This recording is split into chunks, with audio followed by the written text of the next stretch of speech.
नमस्कार मंडळींनो, day 4 of Ganeshotsav सिरीजमध्ये तुमचं स्वागत आहे।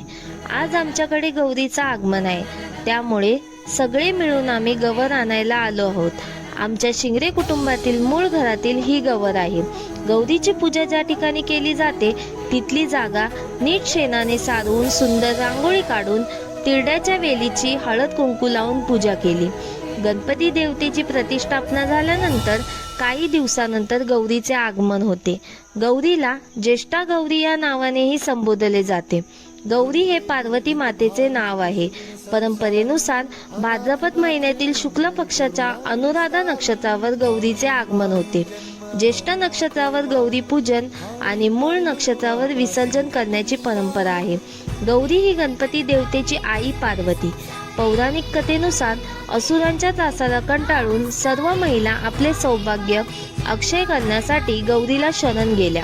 तिची प्रार्थना केली तेव्हा गौरीने भाद्रपद शुद्ध अष्टमीला असुरांचा संहार करून पृथ्वीवरील प्राण्यांना सुखी केले।